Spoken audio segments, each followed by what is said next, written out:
सबसे पहले नमस्कार प्रणाम। आज हम बात करेंगे अरविंद कल भैया के बारे में और खुशबू तिवारी के बारे में। हाल ही में जो कली गाना है उनके सारे का हम भोजपुरी चैनल से गली में मार आयल में कहना जो है अब तक जो है 24 घंटे प्लस हो चुका है। 24 घंटे में कितना लाइक मिला, कितना व्यू मिला, कितना कमेंट मिला, सारे जानकारी डिटेल में आपको जो वीडियो में रहना है। और तो मेरे शुरू कल जो है ना 2 घंटे के हम देख सकते हैं स्क्रीन शॉट। ठीक है, इस स्क्रीन शॉट से जो है ना आप जो है ना उम्मीद नहीं लगा सकते हैं ना कि गाना जो है ट्रेंडिंग में जाएगा। पर यहाँ में जो है ना आगे का भविष्य कौन जानते हैं भैया कि आगे जो क्या हो जाएगा। हम ही नहीं वीडियो बना रहे हैं, आगे क्या हो जाएगा कोई जानना थोड़े है। पर यहाँ पर जो है ना हम जो है अनुमान जो है कल लगा दीजिए। ये गाना जो है जिस तरह म्यूजिक इसमें जो है यूज किया गया है, ये गाना जो है ट्रेंड करेगा।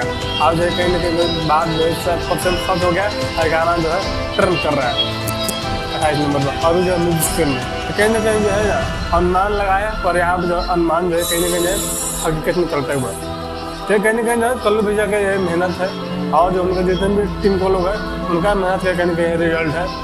कहीं ना कहीं जीत गया इस समय जो है ना सारे गाँव हमसे जो है जितने भी जो है गाने जाते हैं ज़्यादातर गाना जो है ट्रेंड करते हैं। तो कहीं ना कहीं जो है उन्हें ना कलाकार का है, राइटर का है, म्यूजिक रहता है उनका है। तो जो है ना जितने भी जो उनका टीम के लोग हैं ना वो सारे जो है ना टीम के आदमी में जो है ये मेहनत है। तो कोई भी कलाकार हो, कौन भी जाओ खिलाड़ी भी जाओ, अन्य कलाकार हो, सारे जो है मेहनत से आगे बढ़े। आगे आप लोग क्या सुनते हैं, आगे बात करें।